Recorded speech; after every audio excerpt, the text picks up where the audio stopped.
हर युग में भगवान ने आने का वचन दिया था।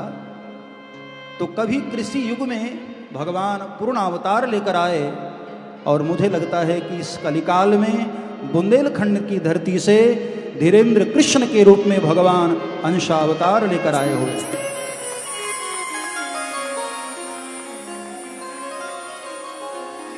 मैं इस धाम में आया हूं इसलिए ये प्रशंसा नहीं है।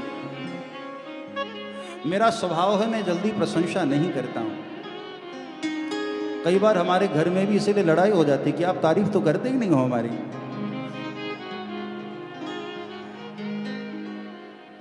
लेकिन हकीकत यह है, इस धाम पर आकर जो मैंने महसूस किया, और जब भी मैं हमारे अनुज धीरेन्द्र कृष्ण शास्त्री जी को मैं मिलता हूँ, देखता हूँ, और उनको मैंने इतने वर्षों में जो मैंने समझा, उनके भोलेपन को, उनके अल्हड़पन को, उनके मस्त स्वरूप को, जो एक संतों का एक जो अल्हड़ स्वभाव होता है, कभी बालक की तरह मुस्कुराना, कभी ज्ञानियों की तरह बिल्कुल सधे हुए शब्दों में जवाब देना, ये संतों का वास्तविक दिव्य स्वरूप होता है।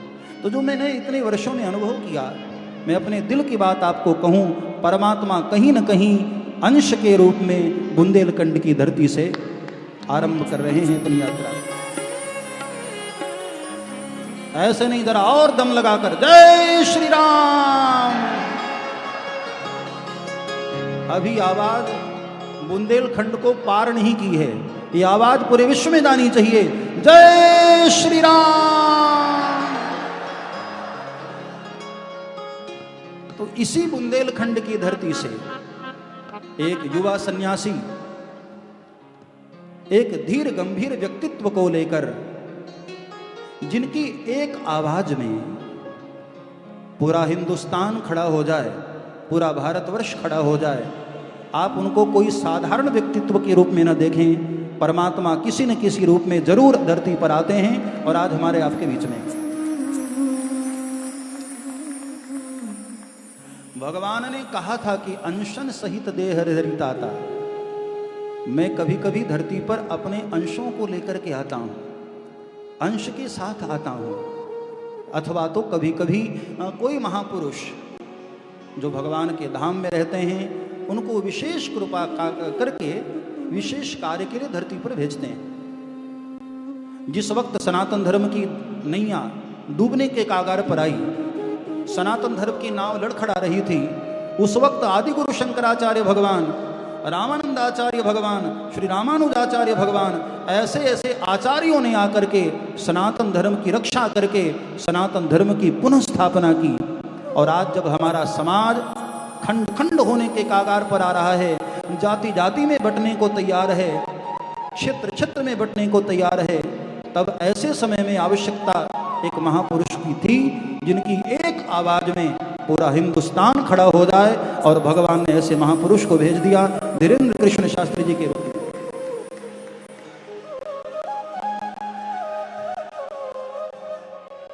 ये हमारे महात्मा लोग जब आनंदित होकर इस प्रकार जय घोष करने लग जाएं, तो ये पहचान बन जाती है कि देश में अब परिवर्तन की लहर आ रही है और हमारे सनातन धर्म की ध्वजा फिर से गगन को चूमती हुई दिखाई देगी और भारत विश्व गुरु की ओर जाएगा।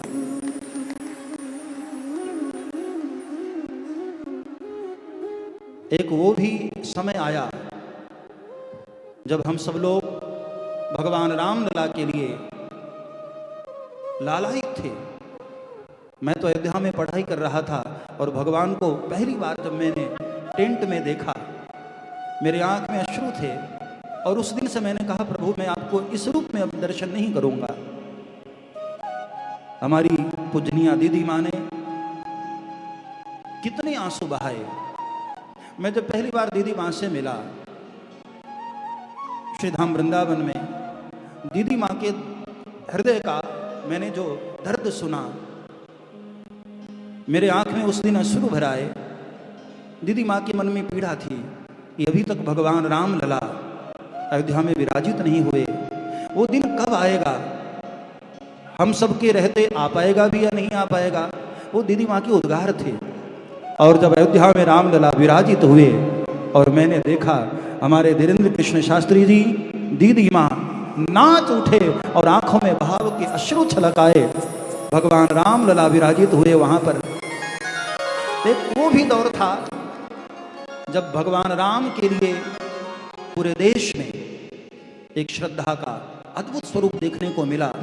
उसमें ऐसे ऐसे महापुरुषों ने, ऐसी ऐसी शक्तियों ने मातृशक्ति के रूप में पराम्बा भगवती लगता था साक्षात दीदी माँ के गले में उतर आई हों और ऐसी आवाज में दहाड़ती थी कि विरोधियों के रोम रोम कांप जाते थे। उस वक्त देश आंदोलित हुआ और भगवान राम के लिए समर्पित हुआ। और आज पूज्य श्री धीरेन्द्र कृष्ण शास्त्री जी महाराज हम सभी के लिए दुआ भी लेकर आ रहे हैं और दवा भी लेकर आ रहे हैं। विज्ञान और धर्म का एक अद्भुत संयोग यहां देखने को मिल रहा है। जो लोग कहते हैं ये आडंबर है, चमत्कार, ये सब कुछ नहीं होता, ऐसे लोगों को मैं कहना चाहूंगा संतों ने सदैव पाखंडवाद का विरोध किया है। पाखंडवाद नहीं होना चाहिए। और इसलिए हमारे धीरेन्द्र कृष्ण शास्त्री जी का भी यही कहना है कि आप पाखंडवाद को न फैलाओ, सत्य को स्वीकार करो। हनुमान जी महाराज के दरबार में आकर के अपने आप को समर्पित करो, या तो कृपा से ठीक हो जाओगे या अपनी क्रिया से ठीक हो जाओगे। ये दोनों कार्य हनुमान जी महाराज के दरबार में,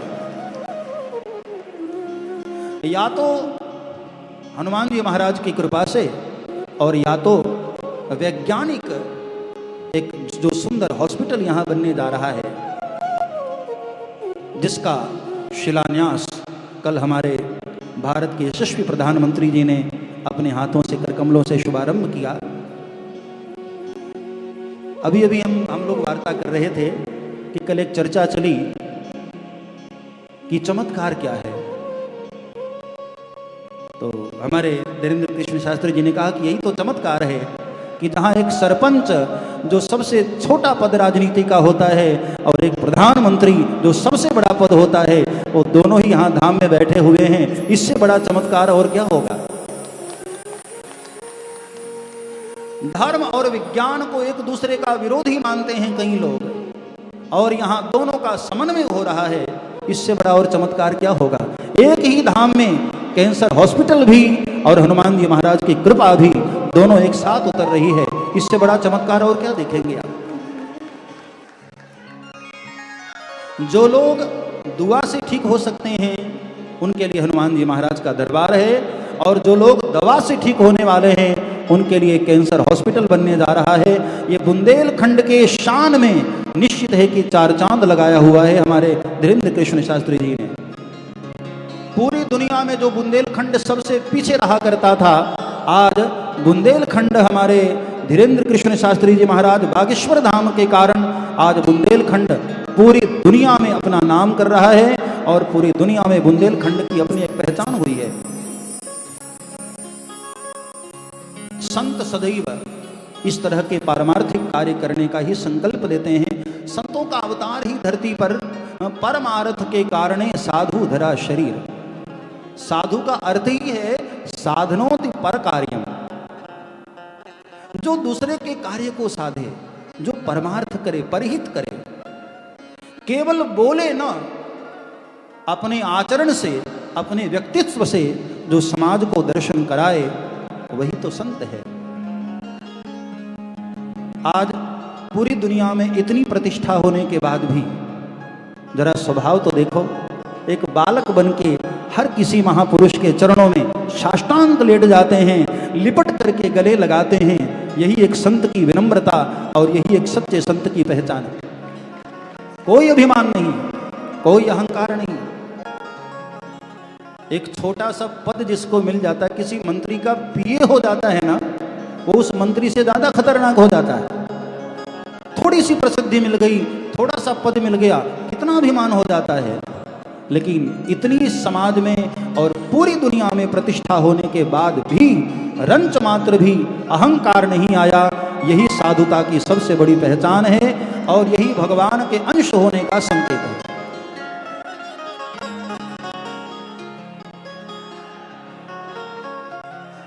फिर से एक बार गर्जना, जय श्री राम। अभी अभी आते ही महाराज श्री ने पूछा था कि आप लोग ने खाना खाया कि नहीं, भोजन किया कि नहीं, कर लिए हो ना? नहीं किए हो तो कर लेना, और कर लिए हो तो जरा दम लगा करके जय जयकार, जय श्री राम। गर्जना ऐसी होनी चाहिए जिस तरह से यहां से शंखनाद हो और पूरी धरती पर जहां जहां भी सनातन धर्मावलंबी हैं, हम सभी को मिलकर जो शिलान्यास हुआ है हॉस्पिटल का, यहां जितने भी लोग मुझे सुन रहे हैं, आप सभी को और सोशल मीडिया के माध्यम से, अन्य चैनल के माध्यम से, अन्य संसाधन के माध्यम से जहां जहां तक भी मेरी आवाज जा रही है, सारे सनातन धर्मावलंबियों को मैं निवेदन करूंगा कि जिसका शिलान्यास बुंदेलखंडी की धरा पर हुआ, उस हॉस्पिटल को बनने में विलंब नहीं होना चाहिए। हम कितने बड़े अपने धर्म के रक्षक हैं, ये इसी से पता चल जाएगा। ये हॉस्पिटल रातों रात बन करके खड़ा हो जाए, हमारी ऐसी सहयोग और श्रद्धा की परिकल्पना होनी चाहिए। जितने भी समाज में अपने देश को प्यार करने वाले भक्त हैं, अपने धर्म को प्यार करने वाले भक्त हैं, मैं उन सबसे कहूंगा कि संत केवल संकल्प लेते हैं और इस संकल्प को शक्ति देने का कार्य हम सभी समाज के लोगों का हो जाता है। हम सब लोग उस संकल्प को शक्ति दें। परमार्थ के कार्य में कभी भी एक बहुत अच्छी चौपाई मुझे स्मरण हो रही है।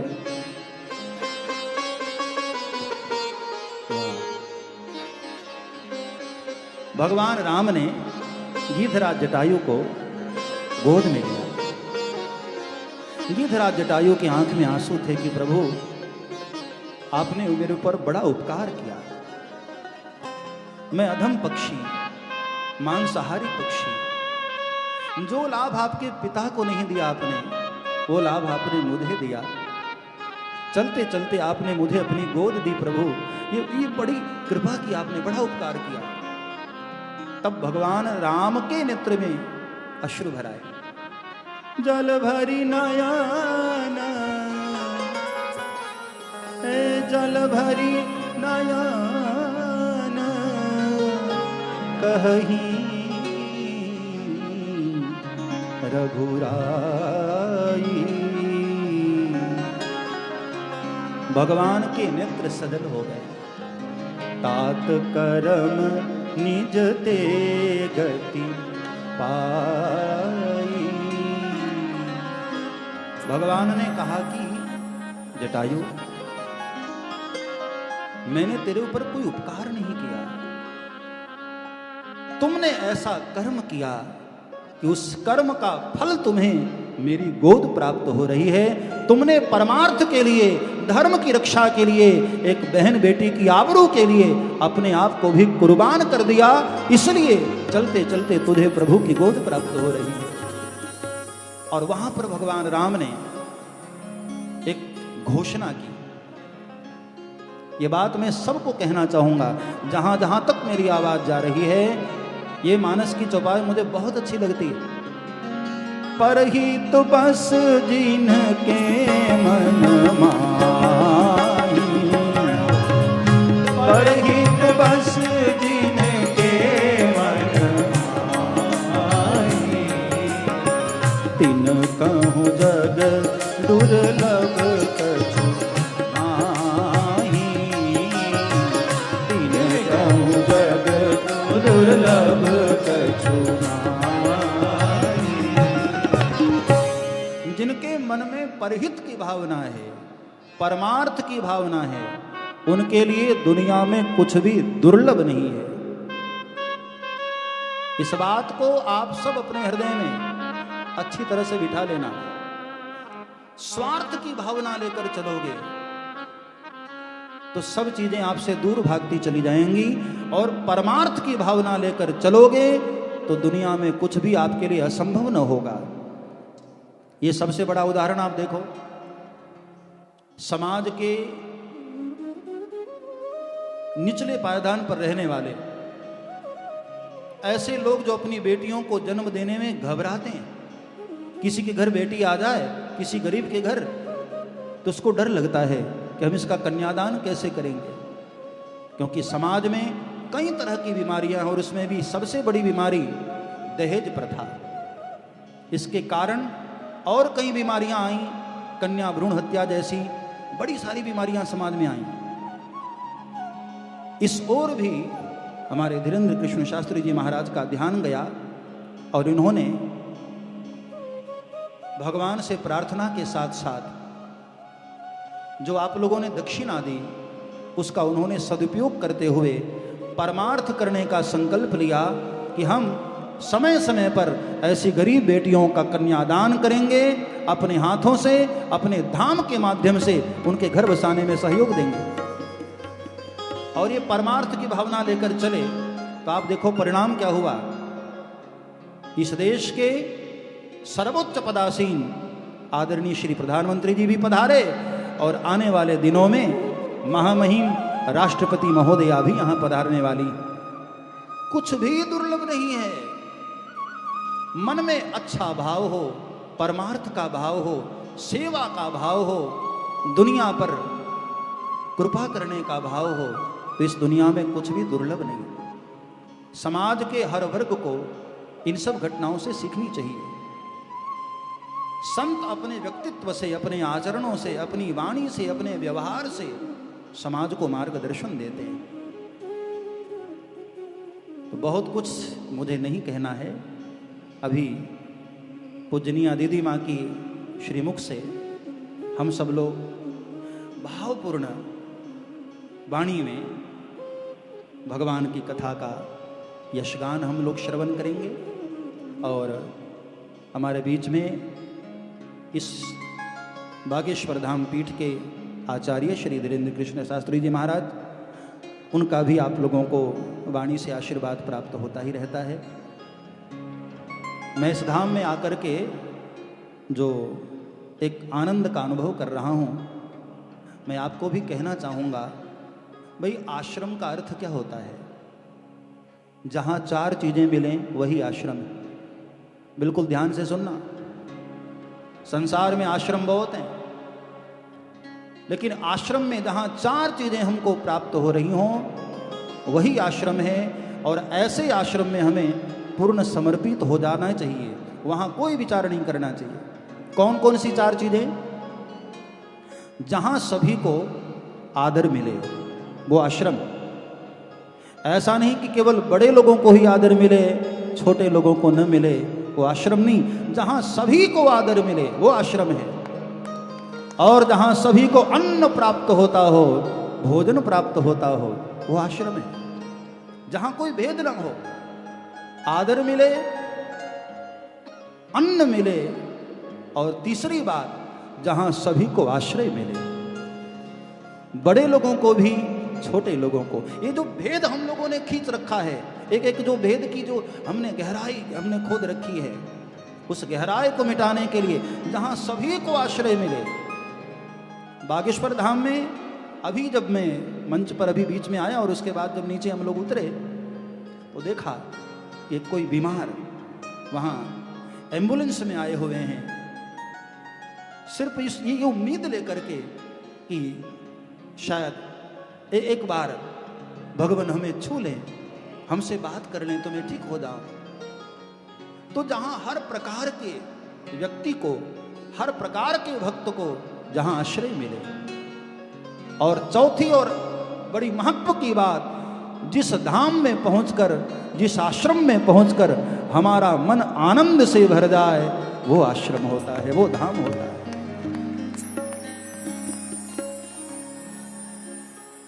तो मैं आप सबको पूछना चाहूंगा कि बागेश्वर धाम आकर आप सबको आनंद मिलता है या नहीं? हाथ उठा करके जय श्री राम। जहां सभी को आनंद ही आनंद बरस रहा, आनंद ही। हमारे साथ सभी लोग गाएंगे और बस इसी लाइन की पंक्तियों के साथ अपनी वाणी को मैं विराम करूंगा। आनंद ही आनंद बरस रहा, भगवान तुम्हारे चरणों में आनंद। दोनों हाथ उठा करके तालियां बजाते हुए सब लोग।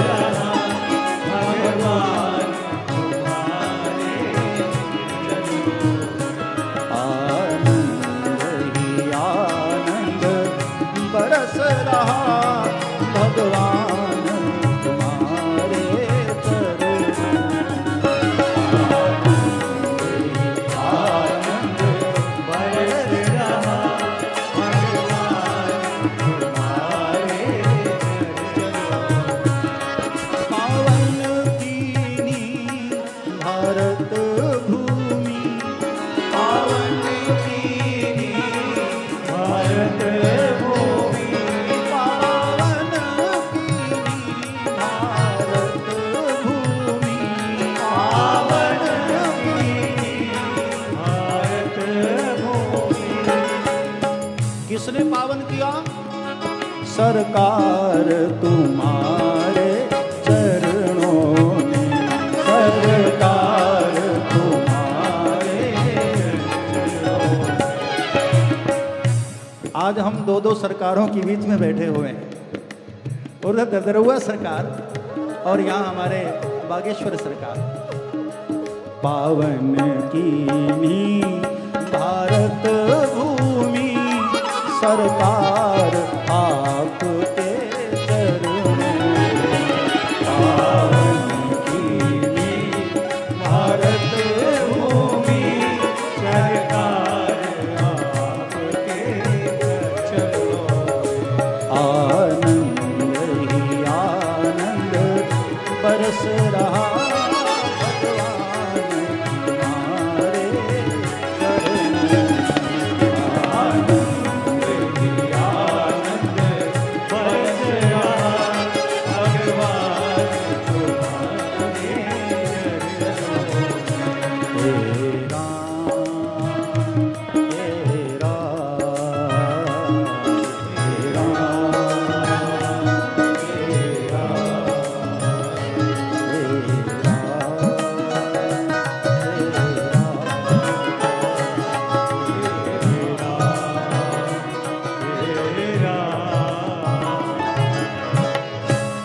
बोलिए श्री रामचंद्र भगवान, श्री हनुमान जी महाराज की, श्री बागेश्वर धाम की। बागेश्वर धाम की। पूज्य संत जनों के पावन सानिध्य में